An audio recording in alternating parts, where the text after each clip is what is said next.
Hello and welcome to School Health Presents Holistic Transitioning. I'm Dr. Ray Height.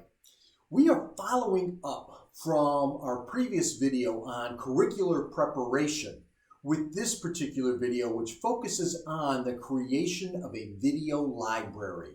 What are those videos that we need to be creating? Why do we need to create them? And how can we best use them back and forth without creating a lot of additional work for us?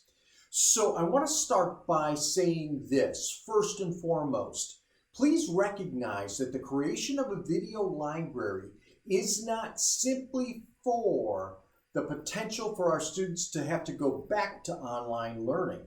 The creation of a video library actually should be something that we're doing that we can incorporate into our daily lessons, perhaps at a various station that our students might be going to throughout the context of the day. Because remember what we're trying to do with all of the videos and all of the preparation we have for coming back into the classrooms. We are trying to prepare information for our students that they can be accessing no matter where they're at. We also have to remember this. Some of our students do not have the internet at home. Some of our students do not have devices at home. So by creating these videos, it gives an alternative to what we can be doing in the classroom, but also is a model for them that if we need to make some adjustment and get them a device, we know what can be on that device and we have control over what they'll be using when it comes to curriculum then too, to best support them. So the whole idea of the video library is really to take our lesson planning to the next step. What we're doing is we are in essence putting ourselves in two places at different times. I know that sounds weird. That's not necessarily the way the phrase works, but imagine this. You are watching this video of me right now. I'm somewhere else at a different time. I know that sounds frightening to you folks that there might be two of me running around, but nonetheless, it allows for you to create things where you bring better impact to all of your students, and it can actually be used by those students who perhaps have moved on from your class, but every once in a while want to go back to remember some of the things you've been presenting. So how do we go about doing this? What do we need to do? Well, the first thing is review. Review what you're doing in your classes. What makes sense for you to have videos of? And it's been very interesting as I have spoken with colleagues out in the field, whether they be administrators or teachers, whether they be for our neurotypical students or our exceptional students. The question always comes up, what do I make these videos for? What happens when I get back into the classroom? Here's what happens. You're able now to augment what you're doing there in the classroom, what you're doing face-to-face with materials that still have you, still have the same message and the same idea, but allow those students the ability to have repetition, allow those students to see things in a differentiated light, allow those students who aren't able to attend a specific class that day because of illness or something else to actually have that concrete information. And so what you want to do is create some things as you're reviewing that make sense for different activities or different lesson plans you might be doing along the way. And as you're putting these together, use just a basic folder file system on your computer to keep these videos. Maybe you want to create a YouTube channel. Maybe you just want to have the video files in a place that you can easily access them and bring them out at certain points in time during the year. Whatever you're doing, the first step is review what makes sense to create videos.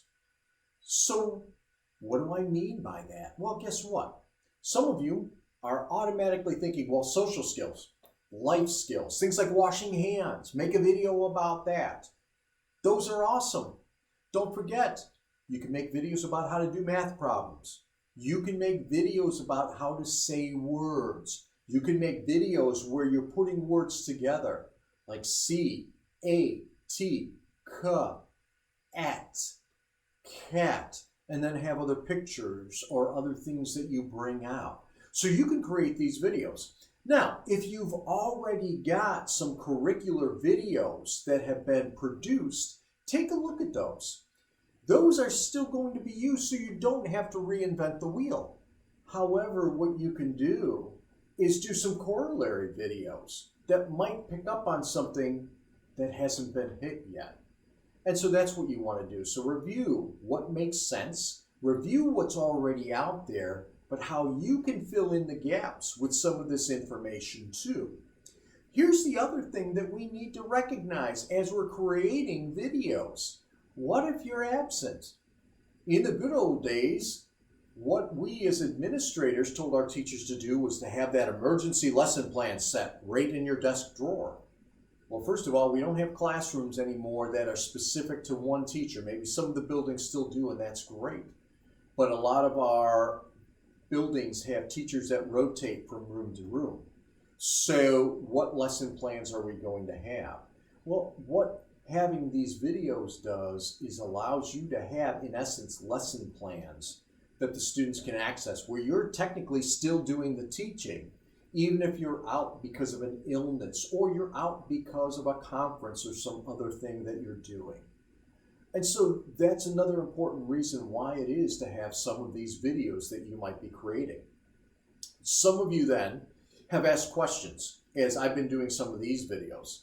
The funniest question that I've gotten up to this point is I've had actually a couple of people reach out to me and say, who did you get to stage your background? And the first time someone said that to me, I was like, what do you mean stage my background? This is my living room. You know, and basically my computer's at the back half of the living room, so it's not this huge spacious thing by any means, but I like my bookshelves, and I thought this would be the perfect place for it. And so this is where my studio, quote unquote, is. No one staged anything, but I guess out there you have people that now make it their business to come in and put correct books or put specialized things there for people to look at you in different ways. You don't need to do that. Have some books up there. Have something up there that may add to what you're doing. My favorite videos that I have seen, whether it be through Twitter or Facebook or LinkedIn, I actually saw a teacher who brought in a daily schedule that she used to use with all of her classes. And in all of her videos, and she did this video in one of her children's bedrooms, she had that daily schedule up next to her. And she would go through as though it was just a standard class. And what was great about that was the routine of those students seeing her with that daily schedule actually never had to change. And so that's what you want to think of when it comes to backgrounds. I know that some of us, if you're using Zoom or Google Classroom or some of the other types of platforms that are out there for meetings, are able to change the backgrounds. That's nice, but make sure it's appropriate for what you're trying to get across. You want to make sure that the background is not distracting, that the background enhances what you're trying to do. Part of my background for this series obviously has been the dry erase board. Why? Because I'm highly tactile, and of course sitting here in this seat, as some of you know, it's been driving me crazy, and that's why I love using the dry erase board, because I'm able then to do things beforehand and get ready. So don't worry about the backgrounds as you're going in. So we are reviewing what we need to do. We are seeing what's already been created and seeing if we can augment that. The next thing that you really need to be doing after you've got your background, you've got your area set, is not focus on what kind of technology we're going to be using. Too many people get all worried about, oh my gosh, I need the right camera, I need the right microphone, I need the right software, I need all these different things, because suddenly we have all these video experts who are out there offering classes, and they'll give a free class and then extended classes if you pay the subscription. Here's the beautiful thing that we need to recognize. That is, I'm doing this simply on, I've got a Microsoft tablet, I'm simply using the camera and the microphone from that and just using the software built into my tablet. You can do the same on your iPad. You can do the same on your cell phone. All these individuals making TikTok videos, those aren't out there where they're making a lot of changes and edits to this. We do not have to be Cecil B. DeMille, and for those of you of a younger generation, please Google that. What we have to be is the best us we can be in presenting things. Bring your personality, bring those things that you do to the videos. Don't worry about the technology. The technology you've already got is going to be what works. You always want to keep in mind that you are trying to get through this information as strong and quickly as possible. So what you do have to do, though, is you need to recognize you need to write up a script. You need to know where you're going, and you need to rehearse this. So you must set aside time. Well, when can you do this? One of the things, and those of you who know me know I love to either go out for a run or a power walk every single day. That is the perfect time for me to actually go out and begin to rehearse what I've written in the scripts, so that by the time I get back from a 5 or 6 mile walk, after a quick shower, I'm ready to actually present something in a video format. I know what I'll be speaking about. I've already rehearsed this. And so I have the phrasing down pat that I need. But you've got to start with that script.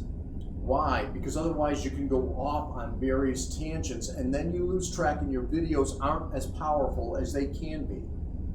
So, don't worry about the equipment, rather worry about the content. And the content is that script that you put together. Find that time to write the script and rehearse. Well, how long does it take to write a script? Depends on how long your video is. If you've got a 2 to 3 minute video, some of you may put a script together within 10 minutes and then go out and rehearse it a couple of times, and then bam, you're ready to do that particular 2 to 3 minute video. I recognize that the videos in this particular series have been more like 15 to 20 minutes in length, but that's because we're trying to get a lot of information out to you. However, what's best for our kids will be those shorter videos. Take a look at some of the videos that are out there right now. And what's interesting is take a look at some of the professional development videos that are there. What you're going to see is that many of these videos are anywhere from 2 to 5 minutes. Well, think about our kids and their ability to concentrate and focus. 2 to 3 minutes will be fine for many of the topics that we're doing. Keep it simple. Keep it direct. Keep the students focused on what they need to be doing. The video should be about behaviors. The video should be about information that adds to what they're already learning. So as we're going through, and we've scripted everything, we've rehearsed everything, we've recorded, then what you want to do is save it into that library. You want to be able then to really get rid of all the other things that people may be saying to you. It's interesting, I had someone who asked which was better, synchronous or asynchronous learning. That's great. We are doing videos. We're not worried about actually treating this like an online classroom. For those of you who have done any online only types of teaching, we recognize that the difference between those two, synchronous means we are on at the exact same time. So it's almost like face-to-face. It's like that live Zoom conference. We're not going to tend to do that with our students overall. There's a lot of different issues that need to be worked through. So we want to think of this being asynchronous. Asynchronous is simply that we've got that video. They can access it when they need to or when we tell them to. And again, if we've got a student, and we need to know this up front, if we've got a student that does not have access to the internet, does not have access to a device, can we get them a device? Can we get them some type of internet access? I had one school that reached out to me, a school from the Midwest, and shared what they did. They actually had, as they polled their students, they had about 20 students who did not have access, any access at all, at home to the internet. So what this district decided to do was they took some of their funding and went down, and I'm not sure which cell phone user or provider they were using, but went to that provider and said, we need to be able to get some jet packs or access packs, whatever you want to call them, we need to be able to bring those remote internet boxes into these rooms, into these houses, and then supply those students with laptops. Absolutely phenomenal. Kudos. Not every district can do that, but that's something else to think about along the way. Or if you're doing videos, what else you could do is load them directly onto that laptop, onto that iPad. And now the students have access and don't need to actually go out. Creating videos. Keep it simple. Put in those things that you need to bring out for the benefit of the students. Take those areas that you know your students may be struggling with from time to time and re-explain. But most of all, look at this as an extension of you. Creating this video library allows you to be in two places at two times. And so therefore, you're able to help students now and for a long time to come.